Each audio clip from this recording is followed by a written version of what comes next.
O jornalista Felipe Campos se revoltou ao saber que Suzane von Richthofen deu à luz ao primeiro filho aos 40 anos. Suzane cumpre 39 anos de prisão pela morte dos pais e está em regime aberto desde janeiro do ano passado.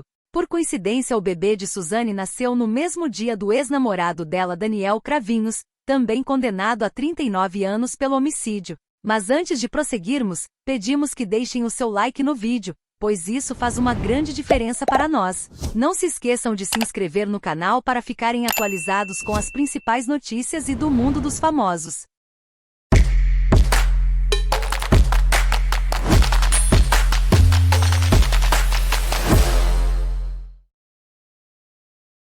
Primeiro que se ela não tivesse sido solta, se ela não tivesse em regime aberto, se ela não tivesse nada, desfrutando dessas benevolências, né, que traz inclusive a própria lei, o próprio Código Penal, sem dúvida alguma ela estaria trancafiada. E eu já disse e repito, para crimes hediondos, principalmente desses que mexem inclusive com a própria opinião pública, que é do Richthofen, Nardoni, também do próprio Gil Rugai, também daquele outro senhor, né, que já tentou me processar, inclusive, que corria pelos campos, enfim. Então, ou seja, a partir daí, vocês podem ter certeza de uma coisa: prisão perpétua para essa gente, prisão perpétua para essa galera, prisão perpétua para esse povo que acha que realmente eles podem fazer o que eles quiserem. Será que quando um juiz, pelo amor de Deus,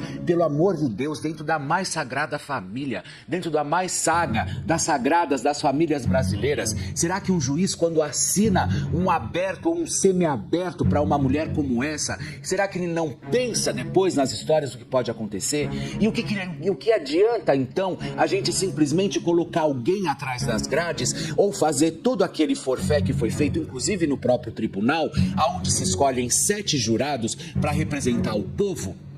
Aí coloca simplesmente o cara atrás da grade, no caso da própria Suzane atrás das grades, ela é presa e o júri que representa a sociedade e votou para que ela ficasse presa, depois ela é solta. Então, ou seja, pra que então tribunal de júri? É isso que eu me pergunto.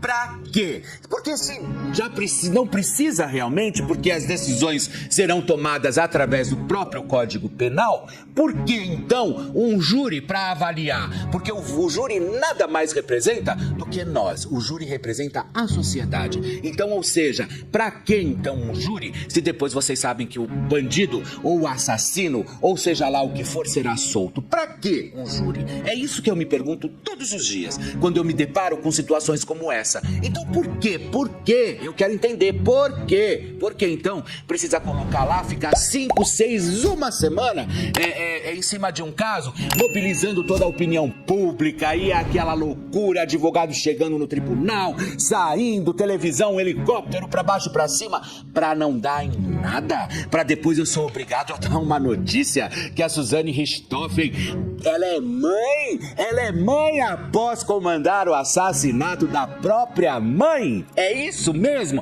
É essa notícia que nós precisamos dar, sabe? Então, ou seja, ela agora, após ela comandar, após ela articular, após ela orquestrar, após ela afinar o próprio assassinato dos pais, a fofa é mãe. Pronto, simples assim. É dessa forma que funcionam as coisas. Ai, coitadinha uma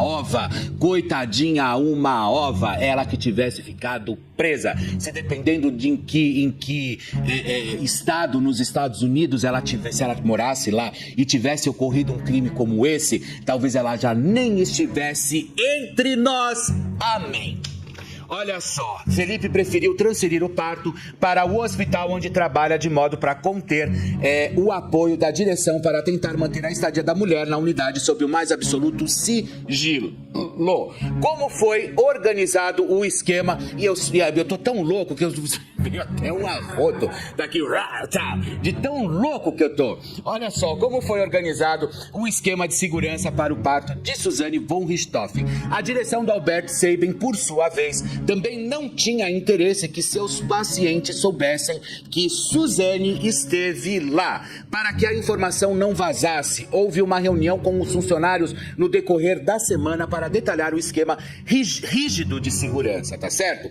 Descrito como inédito para os padrões do hospital, Suzane chegaria na madrugada de quinta para sexta usando um casaco de moletom com capuz para cobrir a cabeça. Ah, que olha, vou te falar, sabe? É teatrinho. É teatrinho. É teatrinho. Olha só. Usando um casaco de moletom com capuz para cobrir a cabeça. Entraria pelos fundos, acessando um dos laboratórios e passando rapidamente para o quarto 117, que a receberia no script seguido à risca na sexta-feira. Bora lá. Segundo as orientações repassadas, era expressamente vetado falar com Suzane sobre qualquer assunto que não fosse o parto. É óbvio. Quem é que quer falar com Suzane Richthofen se todo mundo já sabe da história? Se enxerga. Como que uma unidade de saúde, ela deveria ter tido, sabe aonde essa criança?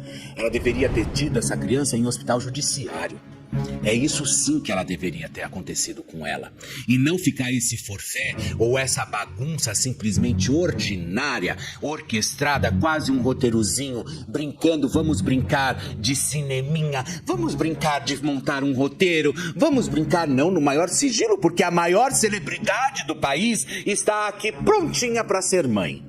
Sabe? Então, ou seja, foi dessa forma que foi conduzida a história. E ali os funcionários todos passaram por uma espécie, olha só, os funcionários passaram por uma espécie de treinamento para receber a Suzaninha von Richthofen Esperança, a Suzane Esperança, que foi lá e simplesmente conseguiu e acabou com a vida dos próprios pais, que inclusive depois acabou inclusive com a vida do próprio irmão, de uma forma completamente, obviamente, que intermediária.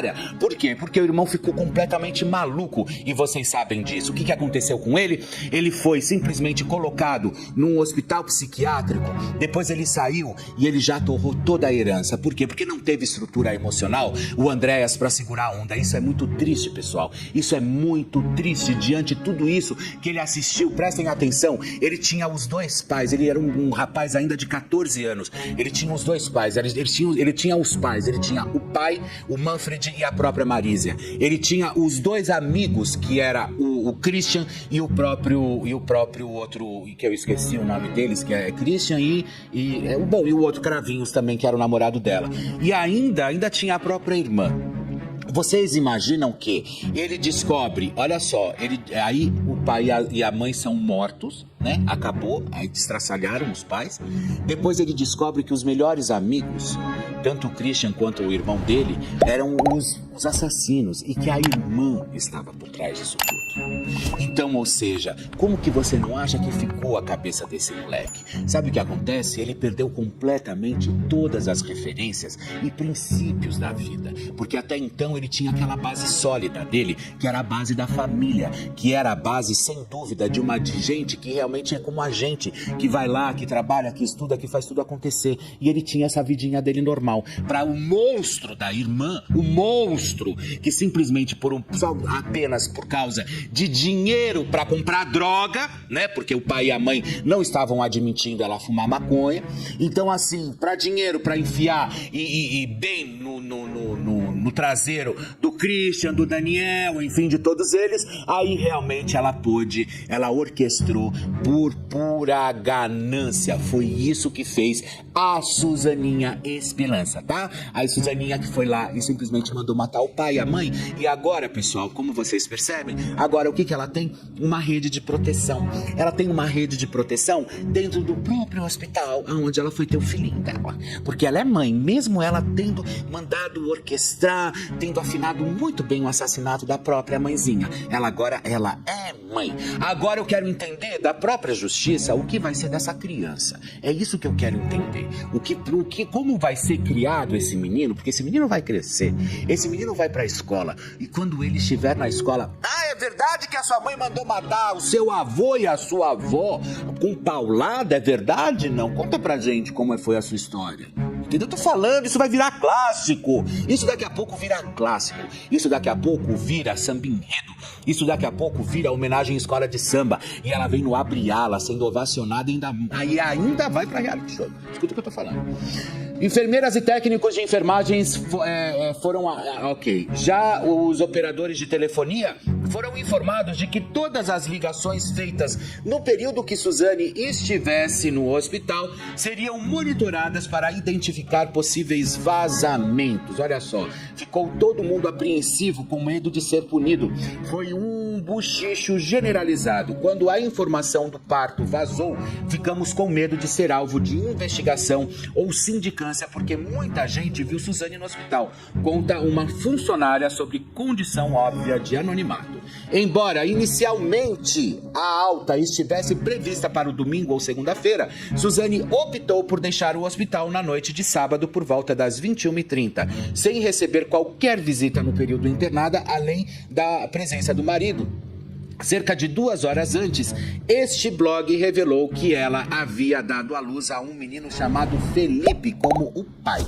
Assim como na chegada, ela deixou o local pelos fundos, ao lado de 2 seguranças e da enfermeira de plantão. O acompanhamento pós-cesárea será feito em casa pelo próprio marido de Suzane. É muita palhaçada, né? E detalhe, hospital público, tá? Quem paga sou eu e você. Tá? Os impostos, quem paga para tudo isso sou eu e você, tá certo? Então, ou seja, a gente é obrigado a ler histórias como essa. Por isso que eu falo, ela teria que ter tido essa criança em regime judiciário. Ela não teria que ter tido nenhum tipo de moleza e sair. Primeiro que ela não teria nem que ter ido para semiaberto. Ela teria que ter ficado trancafiada mesmo. Teria que ficar apodrecendo na cadeia e em cana, justamente pelo que ela fez, pela forma hedionda que ela tirou a vida dos próprios pais. Ou seja, e acabou com a família, acabou com todo mundo, acabou com os próprios pais também, do Christian e do Daniel, acabou com 2 famílias, sabe? Então, ou seja, ela não teve a mínima consciência do que ela pudesse estar fazendo. Ela simplesmente planejou, arquitetou, achou que tudo fosse acabar muitíssimo bem, sendo que no velório, eu não esqueço até hoje, Cíntia Lima e eu estávamos no velório cobrindo, já se falava inclusive sobre os suspeitos, tanto eles 2 como a própria Suzane, e faltava muito pouco, mas muito pouco para colocar a mão nos 2, sabe? Nos 3, na verdade, estava faltando muito pouco, mas muito pouco, mas todo mundo já comentava, inclusive no próprio velório, no próprio sepultamento do casal, que eles já eram os suspeitos da história. Para ser internada durante a madrugada em Atibaia, Suzane também teve que pedir permissão à justiça, já que ela cumpre pena em regime aberto necessariamente em Bragança Paulista. Os 2 municípios são limítrofes e distanciam-se meia hora de carro pela rodovia Fernão Dias. Pelas regras estipuladas na Lei de Execução Penal, Suzane não pode sair da jurisdição da cidade domicílio declarada por ela no Fórum de Bragança Paulista. As regras do regime aberto, inclusive, vão limitar a vida materna de Suzane. Prestem atenção, já que ela só poderá, por exemplo, sair com o seu bebê na rua entre 6 e 20 horas. Se ela violar as regras estabelecidas, poderá perder o benefício e voltar para a cadeia de onde ela nem deveria ter saído. De onde ela nem deveria ter saído. De onde ela nem deveria ter saído. Será que vocês entendem, não? Ela não deveria ter saído de lá. Ela deveria ter ficado. Não é agora a justiça ficar fazendo, ficar vigiando. Não, das 6 às 20 horas ela não pode estar na rua. Caso ela esteja, ela volta, pra cadeia. E a morte dos pais não vale mais. Então não se discute mais a morte dos caras. Não se discute mais a morte do Manfred e da Marise. Agora se discute se ela vai ficar das 6 horas até as 20 horas na rua ou passar desse horário. É isso mesmo? Ou seja, não se fala mais, não se levanta mais a questão realmente do assassinato. Ela pode ser punida, inclusive, porque ela pode estar na rua das 6 da manhã até as 20 da noite, passando desse horário ela volta pra cadeia. É disso mesmo que a gente tá falando, não? É dessa forma que a gente tem que dar a informação e a notícia para vocês, de que ela realmente pode voltar para a cadeia porque ela estava na rua após o horário determinado pela justiça, essa inclusive, que não deveria ter deixado ela sair da cadeia. É isso. Não é simplesmente depois ficar discutindo se ela vai estar ou não vigiando, se ela estará ou não na rua das 6 da manhã até as 8 horas da noite. Se ela vai estar passeando. Vocês deveriam ter deixado ela trancada, presa, e não simplesmente com essa palhaçada que a gente é obrigado a ler agora. Bora lá. Daqui das 6. Se ela violar as regras estabelecidas, poderá perder o benefício e voltar para a cadeia. Sua pena, a rigor, acaba só em 2041, quando seu filho tiver 17 anos, em plena adolescência. Ou seja, só em 2041, a pena dela, você acha que ela está preocupada com a pena? Ela não teve a mínima preocupação quando mandou dar as porretadas. Porretado, ó, tá aqui, ó. É isso aqui, ó, porrete. Foi isso que fez, ó. Vai lá e ó. Porreta a cabeça. Acaba com a cabeça do teu pai e da tua mãe. Foi isso. Tá? Isso aqui é porrete, ó. É isso aqui que é porrete. Ela foi lá e... eles foram lá... vocês têm noção, gente? Preste atenção. Já vou terminar de ler a matéria pra vocês. Ou acabou, sei lá. Não acabou ainda. Vocês têm noção? Não, acabou. Acabou. Vocês têm noção que ela viu o objeto que iria acabar e queria matar os próprios pais? Ela viu o objeto. Ela viu um porrete todo amarrado na ponta com prego e ela viu esse porrete subindo para os quartos. Em nenhum momento essa garota teve a brilhante ideia de chegar e falar assim: pelo amor de Deus, vamos parar com isso. Vamos parar com isso, vamos arrumar um outro momento, uma outra história, mas vamos parar com isso, pelo amor de Deus, não. Que piedade que essa mulher teve dos próprios pais para morrer desse jeito. Vocês sabiam que a Marísia, a mãe dela, demorou quase 15 minutos para morrer, asfixiada com o próprio sangue que vazava inclusive do próprio crânio? Vocês sabiam disso? Tinha cérebro espalhado pelo quarto inteiro. Vocês sabiam disso também? O sangue que saía do crânio descia por dentro do nariz e foi asfixiando a Marisa. A Marisa não morreu pelas pauladas, ela morreu por asfixia. O pai sim, já morreu logo pela paulada que pegou, a paulada pegou no lugar e aí realmente matou ele, praticamente que na hora. Agora a Marisa demorou 15 minutos para morrer. Sabe? Para essa ordinária, ter a possibilidade de ser mãe.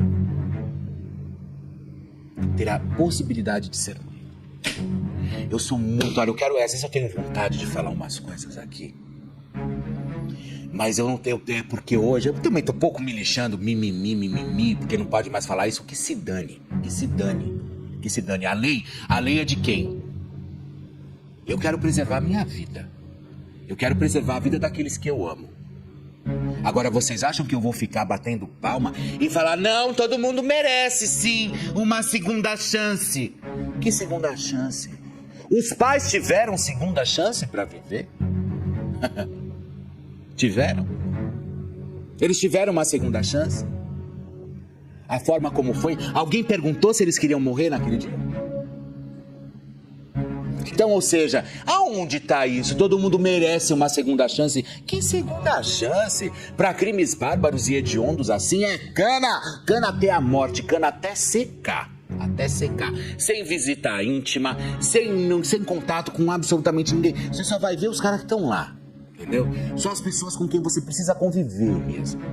Pro resto da tua vida. Morreu lá dentro, acabou, morreu. Então faz o seguinte, agora enterra num cemitério judiciário, a família vai visitar lá, no túmulo, depois de não sei quantos anos.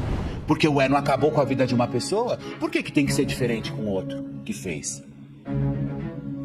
Porque tem que ser tratado, inclusive... Por que tem que ser tratado, inclusive, como celebridade? Esquema de segurança? Entrando, não, vamos aqui. Missão Impossível, Suzane Richthofen tá chegando. Alô, alô, câmeras, tudo bem? Tá aí, vamos gravar? O que é isso? É uma espetacularização, sabe do quê? Da criminalidade. Se colocam, sabe aonde? Se colocam ali realmente, se forma um espetáculo, né? É lindo de se ver. É maravilhoso assistir, né? A Suzane Richthofen chegando na maternidade de Bragança Paulista. Olha que dádiva! O Poder Judiciário deveria ter levado ela e ter... Eu já sou muito a favor, eu sou mega a favor que as cadeias, para as cadeias femininas, deveria ter que ter uma maternidade lá dentro, para elas darem à luz dentro da própria cadeia.